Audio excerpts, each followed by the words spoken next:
Welcome to the All-Star Preview Show. I'm Alex Burstein, joined alongside me by Daniel Stein and Jake Guest. And today we're going to be talking about all that you guys need to know about the All-Star Game. So the rosters were announced Monday. So first we're going to be talking about who got snubbed the most. So Jake, who do you think was the most snubbed for the MLB All-Star Game? I personally think Trevor Story should have got in. I am a Rockies fan myself, and he is actually really good.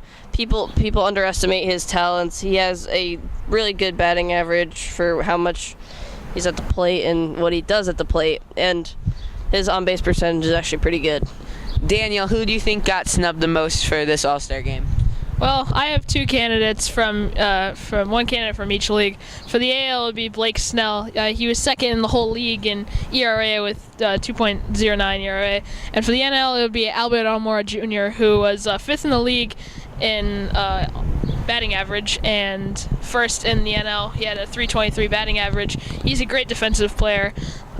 They both really should have been in the All-Star Game. That brings us into our next topic. If fans should be allowed to vote for the All-Star Game, because as you see, there's a lot of the top players like Blake Snell, who is one of the best pitchers in the league, who don't exactly make it to the All-Star Game or final vote. So do you guys think that fans still should be able to vote for the All-Star Game, Daniel?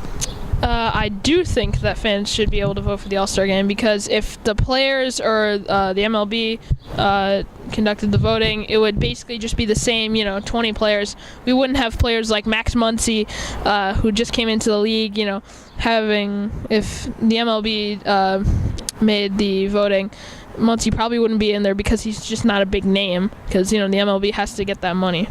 Jake, what are your thoughts on whether fans should or should not be able to vote? I agree with Daniel on this one. I think they should be able to vote as long as it's equally spaced, like the NBA league, where it's 1/3 is fans, 1/3 is coaches and GMs, and 1/3 is player vote.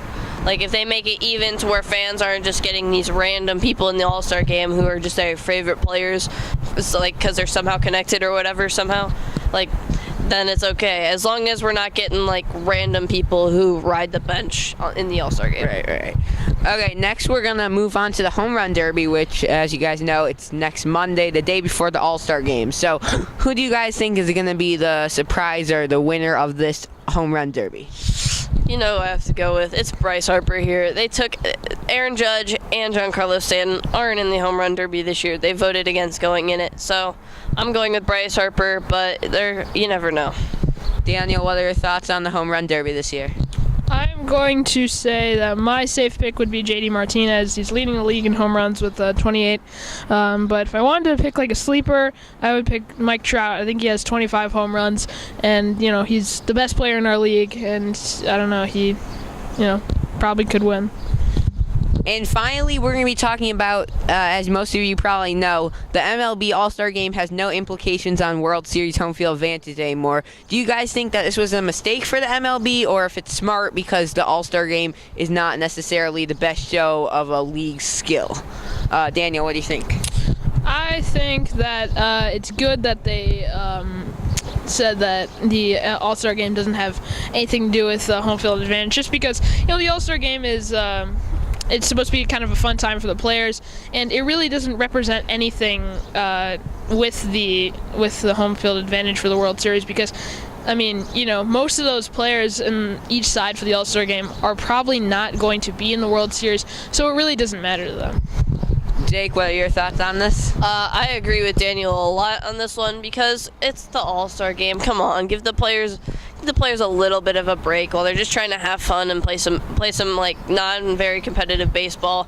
Like in the NBA All-Star Game, do you ever see people actually playing defense? Let's be real here, because there's no reason to play defense. Just have some fun, high score, just mess around. Same with the MLB All-Star Game. I feel like it'll be more fun without having any implications of the World Series home field advantage. Well, that's all we have for today on this MLB All-Star Game preview show. Make sure to tune in next Monday and Tuesday for the Home Run Derby and All-Star Game. For Daniel Stein and Jake Guest, I'm Alex Burstein from Washington. Good night.